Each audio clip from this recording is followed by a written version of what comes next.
자, 오늘 요한복음 강의 본문은 영상으로 우리가 보고 듣겠습니다. 대제사장이 예수에게 그의 제자들과 그의 교훈에 대하여 물으니 예수께서 대답하시되 내가 드러내놓고 세상에 말하였노라.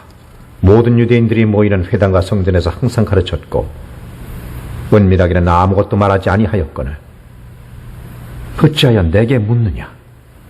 내가 무슨 말을 하였는지 들은 자들에게 물어보라. 그들이 내가 하던 말을 아느니라. 내가 대제사장에게 이같이 대답할 수 있느냐? 내가 말을 잘못하였으면 그 잘못한 것을 증언하라. 바른 말을 하였으면 네가 어찌하여 나를 치느냐? 한나스가 예수를 결박한 그대로 대제사장 가야바에게 보내니라. 시몬 베드로가 서서 불을 쬐더니 사람들이 묻되 너도 그 제자 중 하나가 아니냐? 라고 묻되 나는 아니요. 라고 부인하자 대제사장의 종 하나는 베드로에게 귀를 잘린 사람의 친척이라 이르되 내가 그 사람과 함께 동산에 있는 것을 내가 보지 아니하였느냐? 아니요. 이 베드로가 또 부인하니 곧 닭이 울더라.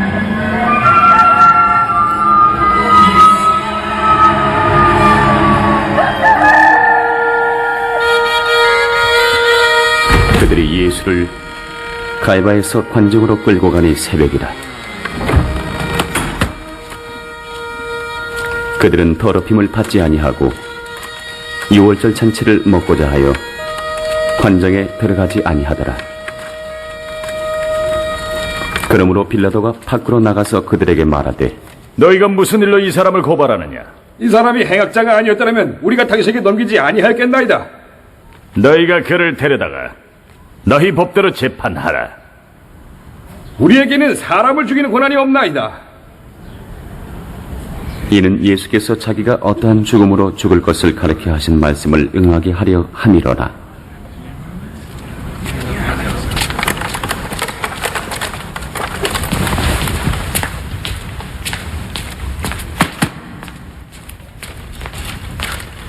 이에 빌라도가 다시 관장에 들어가 예수를 불러 이르되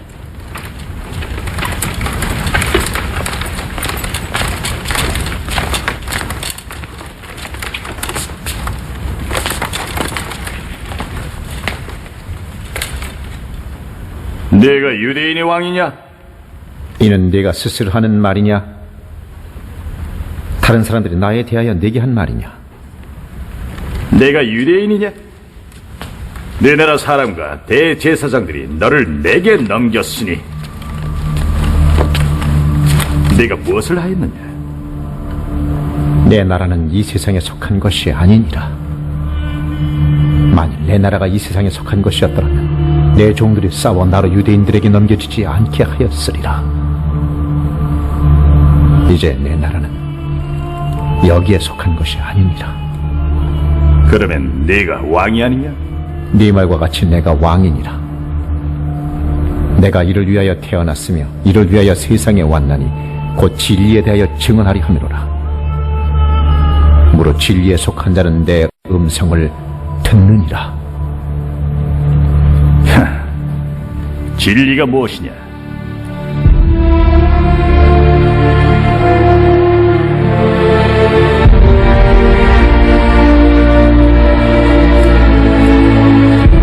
이 말을 하고 다시 유대인들에게 나가서 이르되 나는 그에게서 아무 죄도 찾지 못하였노라.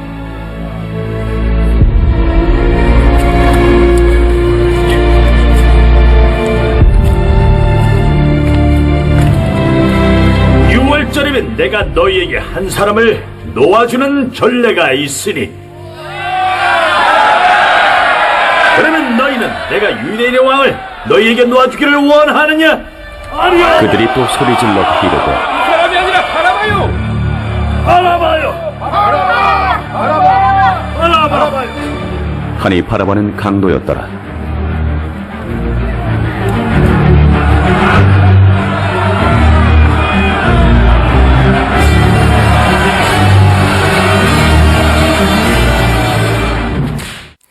아멘. 저는 요한복음 강의 62번째 불의한 재판과 예수님이란 제목으로 같이 은혜를 나누겠습니다.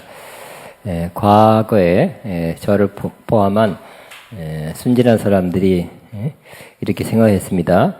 판사, 검사, 변호사님들은 공부 아주 잘하는 사람들이 매우 힘든 사법고시에 합격해서 또 사법연수원을 마치고 나와서 판사, 검사로서 또 변호사로서 재판하는 일을 공정히 하는 분들이다고 생각했습니다.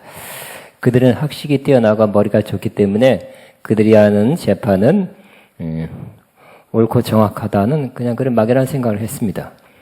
그러나 세월이 지나서 이런 말도 자주 듣습니다.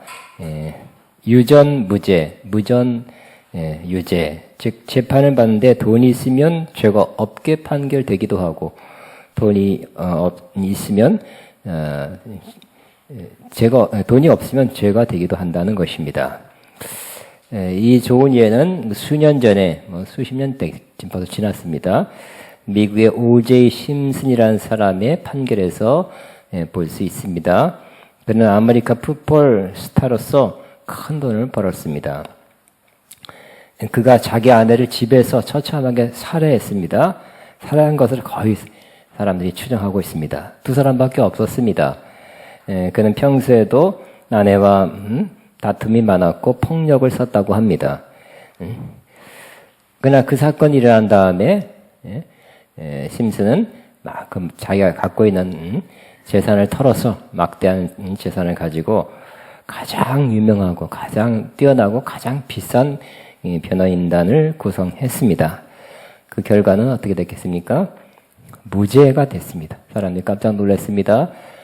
저렇게 큰 돈을 들여서 변호인단을 사서 99.9999%는 심슨이 죽였다고 사람들이 다 마음에 생각하고 심증이 있는데 꼭 심슨이 죽였다는 증거는 안 나오지 않느냐는 변호인단의 주장에 따라서 그는 무죄로 판결이 되었습니다. 그래서 사람들이 놀랐고요. 공정한 재판과 사법부에 대한 신뢰를 많이 떨어뜨린 사건이 되었습니다. 얼마 전 우리나라 어떤 사람도 간첩죄로 오랜 기간 수십 년 복역하고 나왔습니다. 근데 나와서 판결이 뒤집혔어요. 수사기관에서 간첩으로 조작했다는 것입니다. 그 사람은 억울하게 간첩의 눈명을 쓰고 상당 기간 힘들게 인생을 살았습니다. 그리고 최근에 판결이 뒤집히자 매우 큰 액수의 보상을 국가가 하도록 재판부는 판결을 했습니다. 저는 그걸 제가 이런 거 관심 많다거나 뉴스를 본다거나 하지는 않습니다. 그냥 스쳐가는 그냥 타이틀만 주로 봅니다. 그러면 저는 이런 생각했습니다. 판결은 그 돈으로 그 막대한 돈을 받았다 할지라도 그 사람의 젊은 시절의 인생이 다시 되돌아올 수도 없고 보상받을 수 있다는 말인가. 또 잘못된 판결은 판사가 해놓고 막대한 그 돈은 국가가 배상해야 하는가. 또 세 번째는 지금 다시 한 판결도 정확한 것인가. 그때는 왜 간첩을 해놓고 지금은 아니라고 또 하고. 퀘스천이 잘 모르겠습니다. 또 우리 계속 뉴스에 나오는 사건이 얼마 전부터 법원의 수장이라는 대법원장 양승태 씨가 1월 24일 구속 수감돼서 구치소에 수감된 채로 후배 검사 판사로부터 재판을 받고 있는 것이 연일 보도되고 있습니다. 사법농단의 주역이라는 것입니다. 청와대와 물밑 교섭을 하고 정보를 주고받고 사법행정권을 남용했다는 것입니다. 때로 검찰을 압박하기도 하고 재판에 영향을 끼치고 결과적으로 공정한 재판이 되지 못하게 농단했다는 것입니다. 아직 끝나지 않았습니다. 또 계속 뉴스가 되는 거 수년 전에 몇 번 나왔는데 지금 또 나와요.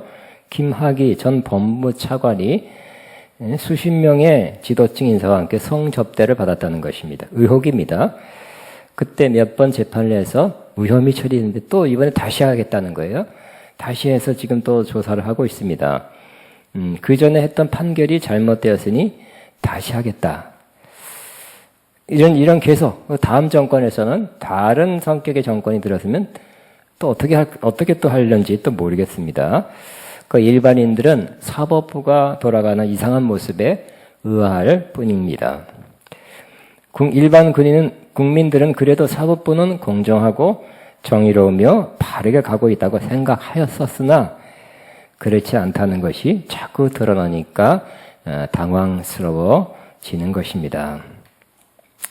근데 오늘 본문을 자세히 보니까 놀랍게도 예수님께서 친히 재판을 받는 것이 보입니다. 그리고 더 자세히 보니까 예수님이 재판을 받으시는데 오늘 이 본문에서만 여러 차례 잘못된 재판, 불의한 재판을 받고 있다는 것을 보게 돼서 놀라게 되는 것입니다. 예수님은 군대와 천부장과 유대인 아랫사람에 의해서 대제사장 안나스에게로 끌려왔습니다. 아까 우리 영상으로 봤습니다. 안나스는 원래 대제사장이었으나 현직 대제사장은 아니었습니다. 원래 대제사장은 종신직이었지만 로마에 더 충성한 사람을 택해서 물러나게 했습니다. 그래도 현직 대제사장 가야바의 장인이고 또 여러 가지 그가 가진 막강한 영향력으로 인해서 사람들이 대제사장으로 부르고 있었습니다. 그는 이전에 14절입니다. 유대인들에게 한 사람이 백성을 위하여 죽는 것이 유익하다고 말했던 사람입니다. 안나스가 지금 예수님이 신문하는 안나스가 종교 지도자 회의는 산헤드린 공회에서 예수님을 따르는 사람들이 점점 많아지니까 로마가 볼 때 이렇게 막 새가 뿌려져서 로마를 반역하는 세력이 되지 않을까 그렇게 생각을 하고 로마가 쳐들어올 수도 있겠다. 그러니 차라리 이스라엘 전체를 위해서 한 사람 예수를 죽이는 게 낫겠다. 이렇게 그런 권면을 했던 사람입니다. 안나스 대제장은 예수님에게 그의 제자들과 그의 교훈에 대해서 물었습니다. 신문하는 것입니다. 예수님의 제자에 관해서 물은 것은 제자들이 몇 명이고 숫자, 또 성향이 뭐고 또 제자들이 이렇게 자꾸 증가되는데 그 모으는 이유가 뭐냐고 물은 것입니다. 혹시 이들을 예수님이 귀 앞에서 무력 혁명을 일으키려는 의도가 있지 않느냐 하고 좀 이렇게 그러면 반역죄죠. 책을 잡아서 어쨌든 죽이려고 했던 것입니다. 정죄하려는 의도가 있었던 것입니다. 근데 예수님께서 20절에서 21절 대답합니다. 나는 드러내놓고 세상에 말하였어. 세 번역입니다. 나는 언제나 모든 유대 사람들이 모이는 회당과 성전에서 가르쳤으며 아무것도 숨어서 말한 것이 없어. 그런데 어찌하여 나에게 묻소? 내가 무슨 말을 하였는지를 들은 사람들에게 물어보시오. 이렇게 대답했습니다. 공개적으로 다 드러내놓고 또 들은 사람이 다 아는 것을 왜 다시 물어보느냐 한 것은 이 대제사장 안나스가 어떤 나쁜 의도를 갖고 한다는 것을 예수님이 찝은 것입니다. 예수님께서 이 말씀을 하자 영상 봤더니 경비 한 명이 예수님을 손으로 쳤습니다. 때렸습니다. 예수님께서 말씀했습니다. 내가 한 말에 잘못이 있으면 잘못이 있다면 잘못되었다는 증거를 대시오. 그러나 내가 한 말이 옳다면 어찌 나를 때리시오. 이렇게 말했습니다. 그러자 안나스는 예수님 묶은 채로 현직 대제사장 가야바에게 보냈습니다. 그러니까 지금 안나스가 신문한 것은 예비신문과 같았습니다. 거기서라도 예비신문에서도 예수님을 정죄할 수 있는 분명히 드러난 죄목을 잡아서 그걸로 사형에 처하려는 그러한 어떤 면에서 유도신문이었습니다. 그런데 이 본문만 보더라도 요만큼만 보더라도 이 재판이 여러 가지 면에서 잘못됐다는 것을 지적할 수 있습니다. 몇 가지 됩니다. 첫째, 왜 잘못됐냐면 사실 죄인은 안나스죠. 안나스가 심판관이 되어서 죄가 하나도 없고 죄를 알지 못하는 그런 예수님을 신문하고 종교적 재판한다는 것이 잘못된 것입니다. 두 번째, 이 재판은 원래 정해진 결론이 있었습니다. 그것은 예수님은 사형에 처해야 된다는 결론을 미리 내린 것입니다. 그 결론을 향해서 가고 있었습니다. 요사이도 재판이 자꾸 공정하지 않다는 그런 주장을 하는 사람들은 뭐라고 이미 자기들도 뭐 검사, 판사 출신들인 그러한 정치인들이 상대방 진영에 그러한 재판관들의 그 재판이 잘못됐다는 그러한 이야기를 하면서 주장하기를 저 재판은 판결을 미리 정해놓고 짜 맞추기식 재판을 한다고 그렇게 주장을 하고 있는 것을 여러 번 들었습니다.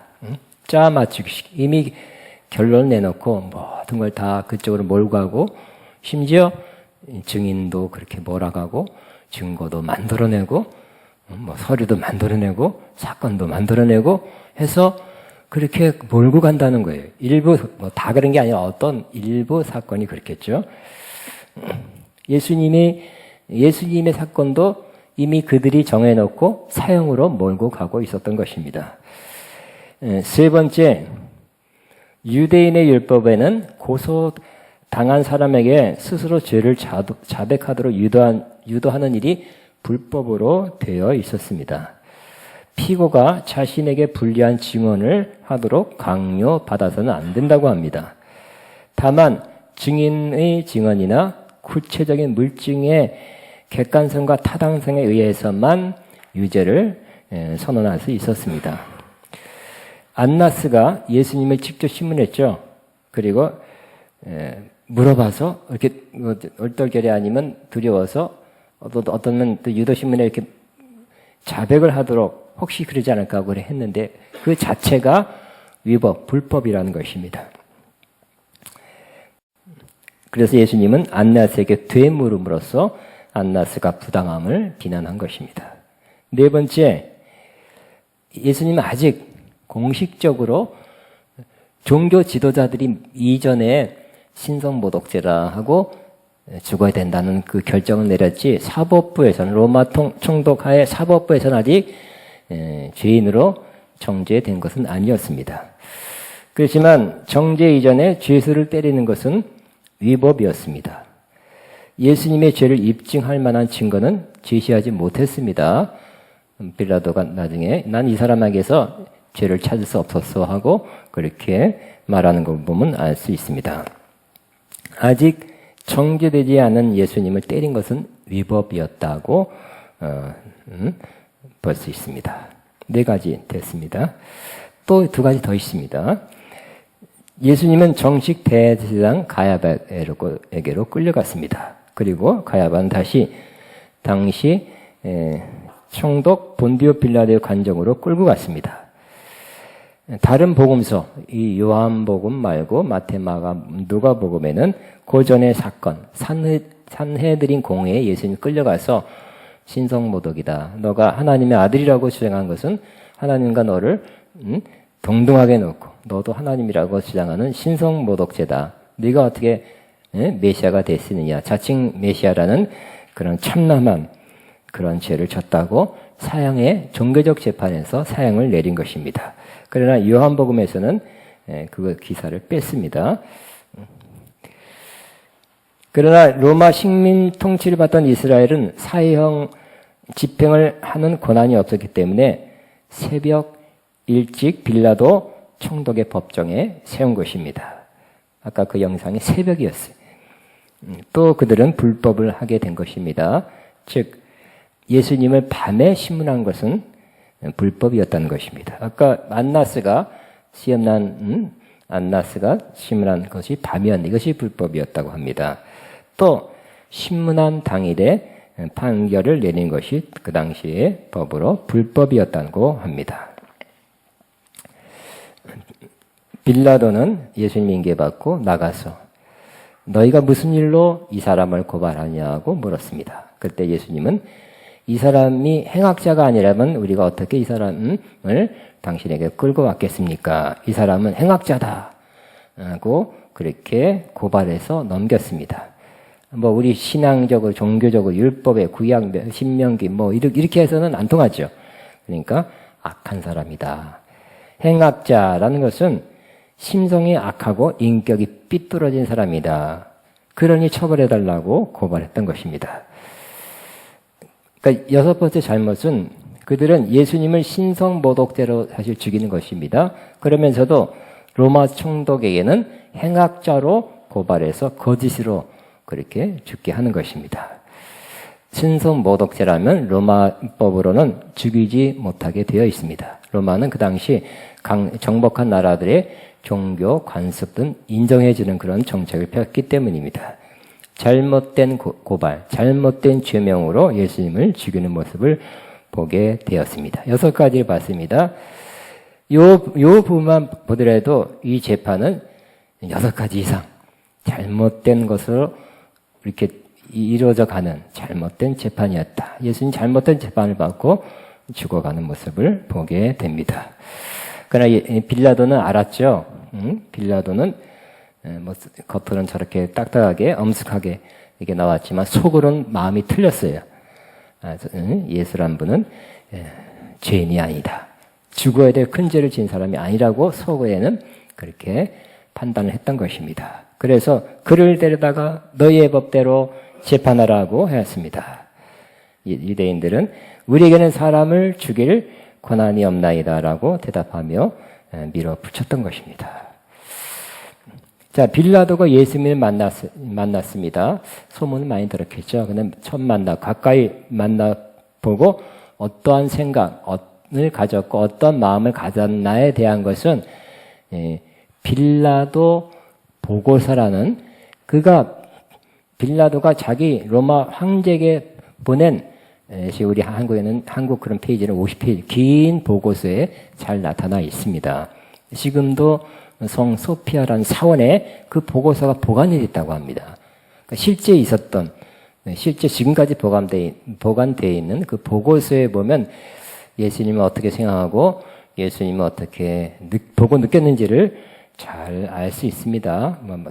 기니까 그 일부 조금만 이렇게 소개하겠습니다. 빌라도가 편지를 황제에게 보고합니다. 제 귀에 들려온 여러 가지 소문 중에 특별히 제 주의를 집중시키는 사건이 한 가지 있었습니다. 그것은 한 젊은 청년, 예수님이 갈릴리 지방에 나타나 그를 보내신 하나님의 이름으로 새로운 법, 사랑의 법이겠죠. 새로운 법, 신약을 고귀한 열정으로 가르치고 있다는 것이었습니다. 나사렛 예수는 유대인보다는 로마인에게 더 친근하게 말을 하였습니다. 유대인 바리새인은 많이 비판했으니까. 어느 날 저는 큰 군중이 모여있는 실로라는 곳을 지나가다가 군중에 둘러싸인 한 젊은이가 나무에 기대어 선 채로 군중을 향하여 조용하게 연설하고 있는 것을 목격하게 되었습니다. 그가 예수라고 누가 가르쳐 줬습니다. 그는 약 30세가량으로 보였습니다. 저는 지금까지 그렇게도 마음을 끄는 평온한 얼굴을 본 적이 결코 없었습니다. 제가 온 것은 예수에게 방해가 되지 않으려고 저는 계속 걸었으나 제 부관에게는 군중 속으로 들어가 그가 무슨 말을 하는지 들어보라고 했습니다. 제가 생략합니다. 제가 읽어본 어떤 철학자의 작품에서도 예수의 말에 비교될 만한 것은 읽어본 적이 없는 것 같았습니다. 저는 예수 자신도 모르게 보호의 손길을 그에게 뻗쳐 주었습니다. 제가 생각하기로는 우리 조상의 종교는 로마 예수의 종교로 대치될 것이며 이 순교한 종교, 예수님, 기독교, 로마 제국을 허망하게 붕괴시킬 것입니다. 그 사람, 예수님이 모습을 나타냈을 때 저는 접견실에서 거닐고 있었습니다. 그런데 갑자기 제 다리는 쇳덩이로 된 손으로 대리석 바닥에 붙여놓은 것처럼 꼼짝할 수 없었습니다. 그 나사렛 젊은이는 조용히 서 있는데 저는 마치 형사범처럼 사지를 떨고 있었던 것입니다. 매우 솔직합니다. 한참 동안 저는 이 비범한 사람을 존경과 두려움으로 응시하였습니다. 그럼에도 불구하고 저는 너무나 두렵고 떨려서 그에게 접근할 수 없었습니다. 땅의 군주여, 예수께서 입을 열었습니다. 나는 이 세상에 전쟁을 일으키려고 온 것이 아니라 평화와 자비와 사랑을 주려고 왔습니다. 나는 로마 황제 가이사 아구스토가 로마 세계에 평화를 주던 바로 그날에 태어났습니다. 핍박은 나에게서 오는 것은 아닙니다. 예수님 핍박받고 있으니까. 나는 다른 사람으로부터 핍박을 예상하고 있으며 나에게 길을 보여주신 내 아버지의 뜻에 순종하여 그 핍박을 잘 감수하게 될 것입니다. 그러므로 그대의 세상적인 사려분별과 지각을 삼가십시오. 성막의 희생제물을 잡아놓는 것은 그대의 고난이 아닙니다. 이와 같은 말을 한 후 그는 투명한 영혼처럼 접견실 휘장 뒤로 사라졌습니다. 저는 그 젊은이 앞에서 어찌할 바를 모르던 중압감에 해방되어 안도의 한숨을 쉬었습니다. 이렇게 빌라도가 고백한 것이 남아서 일부를 나눴습니다. 그리고 나서 빌라도가 예수님을 유대인들이 부탁했기 때문에 신문, 재판을 한 것입니다. 예수님께 물었죠. 그대가 유대인의 왕이요? 예수님께 물었죠. 당신이 하는 말은 당신 생각에서 나온 말이요. 그렇지 않으면 나에 관해서 다른 사람이 말해 준 것이요. 빌라도가 내가 유대인이란 사람 말이요. 당신의 종족과 대제사장들이 당신을 나에게 넘겨주었어. 대체 당신은 무슨 일을 하였어? 예수님께 대답합니다.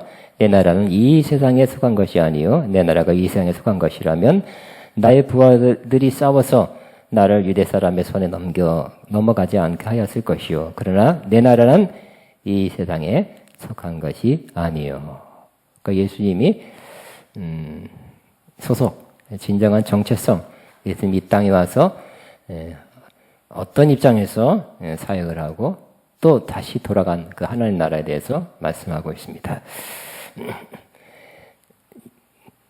예수님께 대답합니다. 당신이 말한 대로 나는 왕이요. 나는 진리를 증언하기 위해 태어났어. 진리에 속한 사람은 누구나 내가 하는 말을 듣소. 빌라도가 묻습니다. 진리가 무엇이요? 하고는 바로 나갔습니다. 그리고는 빌라도는 밖에 나가 유대인들에게 나는 그에게서 아무 죄도 찾지 못하였어. 6월절에는 내가 여러분에게 질서 한 명을 놓아주는 관례가 있어. 그러니 유대인의 왕, 예수죠. 놓아주는 것이 어떻겠어? 하고 먼저 이렇게 대중들에게 제안을 했습니다. 그랬더니 대중은 뭐라 그랬습니까? 큰 소리로 그 사람이 아니요 바라바를 놓아주시오 하고 예수님 대신 바라바를 놔달라고 그렇게 청구했던 것입니다. 안타깝게도 그래도 이 빌라도는 예수님 인정했죠. 무죄라고 알았어요. 죽여서는 안 된다는 걸 알았지만 또 그 마음에 그가 아는 진리대로 진리를 만났죠. 예수님 진리니까 진리를 만났지만 진리를 따르지는 않았어요. 이전에 역사 기록을 보면 이전에 폭동이 2번 일어났었답니다. 폭동이 일어나면 책임이 이 총독에게 간다고 합니다. 근데 이 또 3번째 일어나면 아마 책임 더 크게 지을 것 같으니까 그 피하기 위해서 결국 자기를 위해서 예수님을 죽음에 넘겨주었던 것입니다. 진리를 만났지만 진리를 따르지 않았습니다. 저와 여러분도 진리이신 예수님을 알게 되었죠. 진리를 만났습니다. 근데 빌라도는 거기서 돌아섰죠. 저와 여러분 끝까지 진리를 따르시기 바랍니다. 그래서 예수님은 빌라도를 통해서 죽게 된 것입니다. 그런데 여기도 굉장히 또 의미가 있어요. 깊은 의미가 있어요. 하나님의 섭리가 있다는 것이에요. 예수님의 죽음은 유대인의 사형으로 죽었다면 유대인들은 율법에 의해서 사람을 죽여라. 어떻게 죽입니까? 돌로 쳐 죽여라는 것이죠. 유대인에서 의해서 죽었다면 돌로 쳐 죽으셨을 것입니다. 근데 예수님은 그렇게 죽어서는 안 되죠. 예수님은 로마법에 의해서 청로 로마법에 의해서 사형 체계로 죽으셨기 때문에 어떤 형식으로 죽었습니까? 십자가 나무죠. 십자가에 못 박혀 죽으셨습니다. 그 자체가 또 예수님이 예언했던 말씀입니다. 마태복음 20장 19절. 또 예수님께서 이전에도 요한복음 3장 14절에 모세가 광야에서 뱀을 든 것 같이 인자도 들려야 한다. 장대에 들리듯이 예수님이 십자가에 들려야 한다고 이미 예언했던 바입니다. 근데 왜 예수님은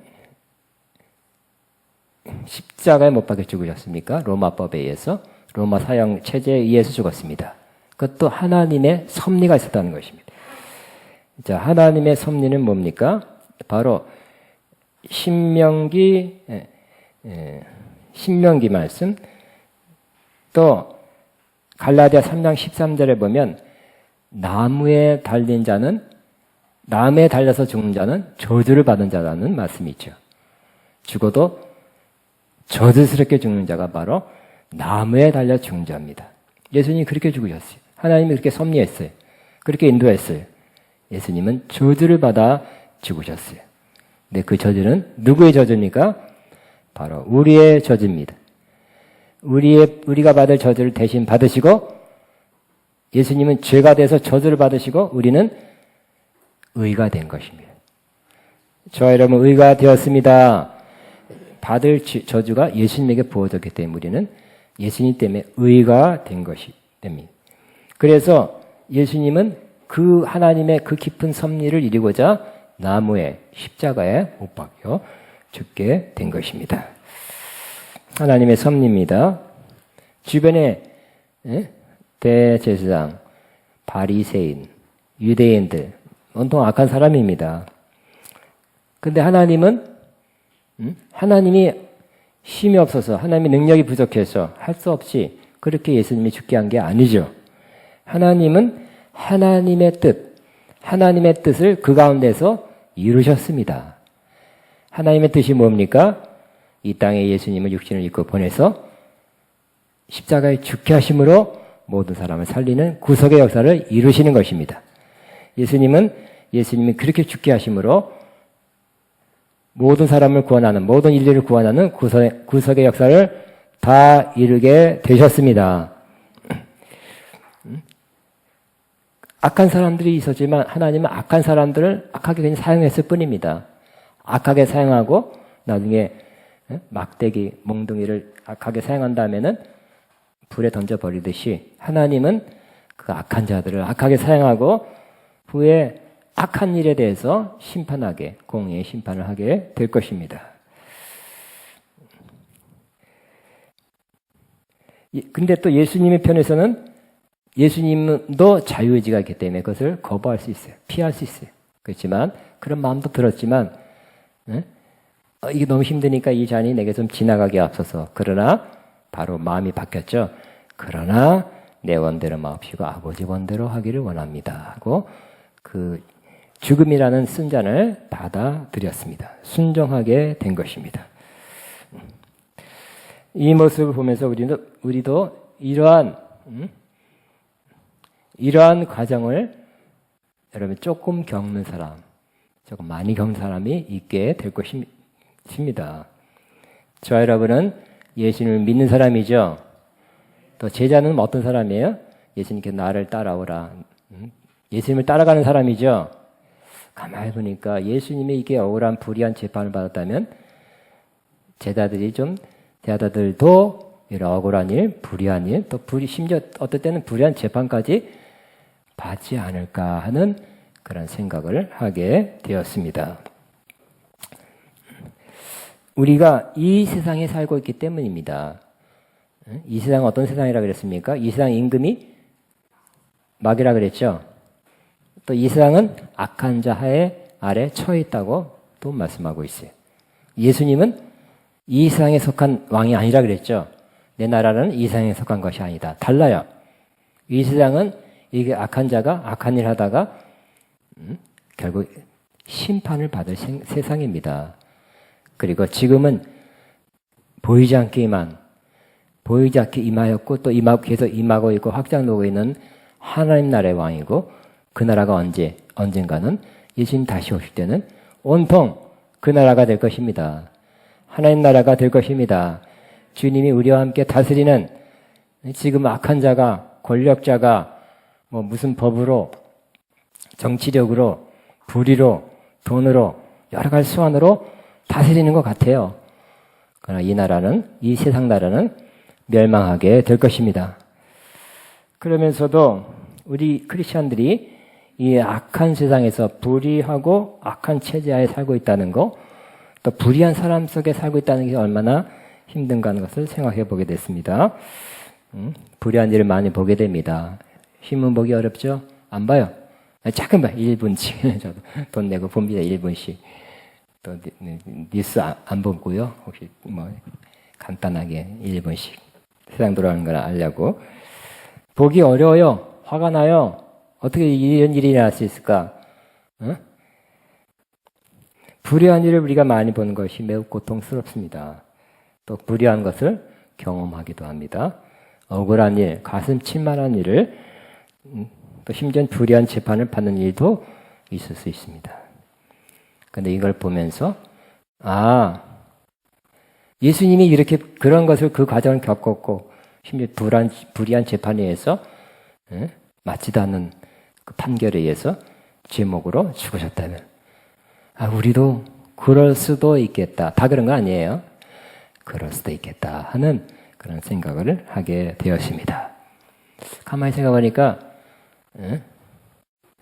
사도 바울도 어떻게 죽었습니까? 세상 관점에 보면 재판을 져서 사형으로 죽었죠. 베드로도 마찬가지로 그렇게 순교했습니다. 예수님의 종들이 그렇게 죽었어요. 예수님을 따라간 것입니다. 우린 꼭 그렇게 죽지 않다 하더라도 이 세상에서 반드시 주님의 참 제자라면 좋은 일, 행복한 일, 기쁜 일, 돈 많이 버는 일, 뭐 잘 나가는 일, 유명하게 된 일, 그런 일만 있게 되는 것은 아니라고 생각해야 될 것입니다. 그렇지만 크리스찬이 오히려 경건하게 살고자 하는 더 많이 핍박을 받는다 그랬습니다. 이러한 핍박을 받지만 또 이러한 악한 세상에서 악한 체제에서 악한 사람들 속에서 또 힘들게 살고 있지만 하나 희망적인 사실은 그러한 상황에서 예수님은 어떻게 했습니까? 하나님의 뜻을 다 이루셨죠? 하나님의 뜻을 다 이루고 다 이뤘다 하고 돌아가신 예수의 모습을 보면서 우리는 희망을 갖습니다. 우리도 이렇게 악한 세상, 악한 사람들, 악한 체제에 살면서도 하나님의 뜻을 이루며 살고 죽을 때 하나님의 뜻을 다 이뤘다 하고 죽을 수 있다는 그러한 믿음을 갖게 되시기 바랍니다. 이게 진정한 승리자입니다. 그죠? 여러분 크게 됐다, 크게 벌었다, 유명하게 됐다. 이게 승리자가 아니라 이 세상에서 세상 사람이 보는 관점에서 승리자가 되려고 노력한다는 것은 지금 생각하면 맞지 않은 것 같습니다. 하나님 그렇게 하시면 그렇게 축복으로 하시면 그렇게 하십시오. 그러나 우리의 진정한 승리자는 어떤 것입니까? 이러한 어려운 악한 세상에서도 주님의 뜻을 다 이루는 것. 우리 인생의 하나님의 뜻을 예수님 다 살지도 못해 33살 돌아가셨잖아요. 중년도 못 겪었어요. 청년 때 돌아가셨어요. 인생도 다 못 살아보시고 결혼도 못 해보시고 부도 못 내려보셨던 것 같아요. 그렇지만 하나님의 뜻을 다 이루고 돌아가신 예수님처럼 우리 이 땅에서 하나님의 뜻을 다 이루고 돌아간다면 그 사람이야말로 진정한 승리라는 것을 기억하시고 결과적으로 최후적으로 여러분 승리자 되시기를 주의 이름으로 축복합니다. 우리 한번 기도하겠습니다. 우리 무슨 찬양? 일단 그거 하겠습니다. 생명과 박은 주의 사랑 이 찬양하고 하나 하고 기도할 것입니다.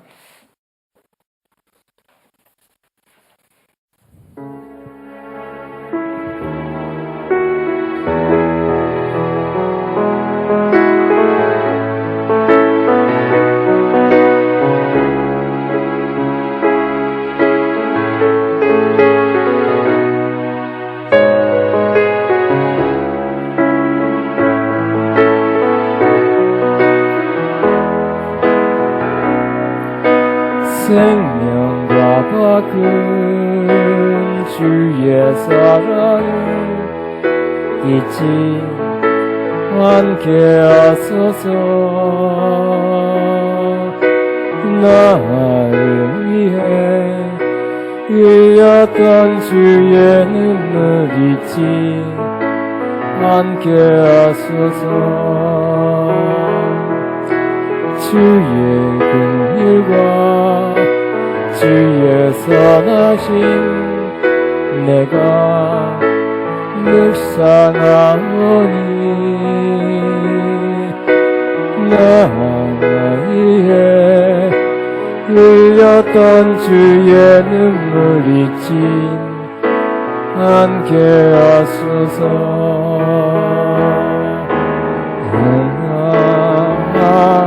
응합니다 주님 고맙습니다.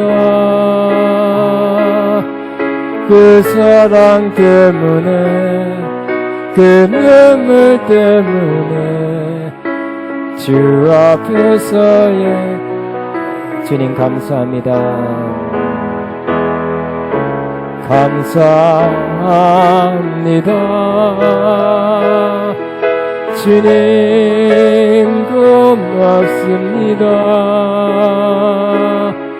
그 사랑 때문에 그 눈물 때문에 주 앞에서 예배합니다. 아멘. 우리 다 같이 한번 기도합니다. 주님 감사합니다. 주님을 사랑합니다. 찬양합니다. 샤바바바바. 주님의 길 십자가의 길 다시 한번 생각했습니다.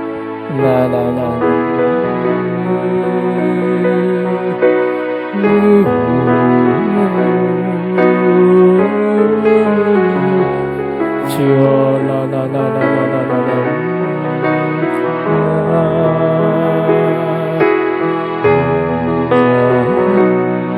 주여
감사.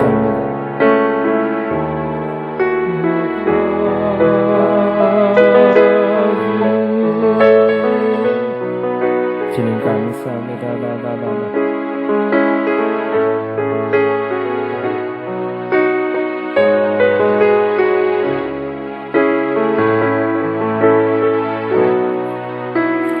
아멘.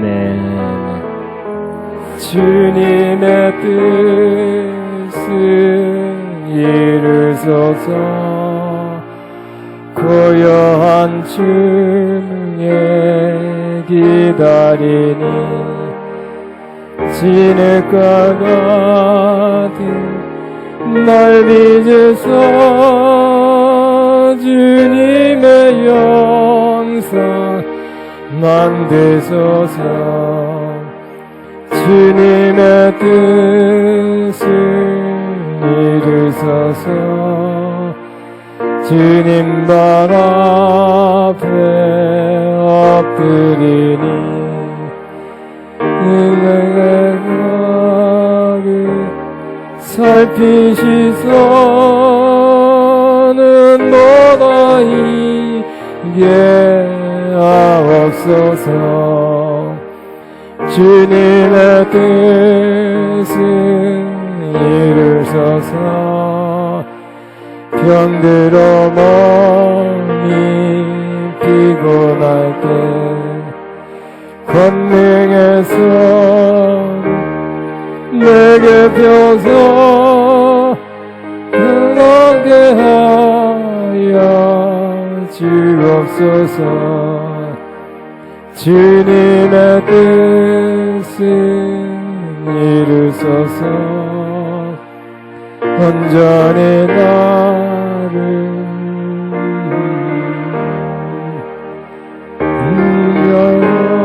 함께 동행함을 남인이 알게 하옵소서.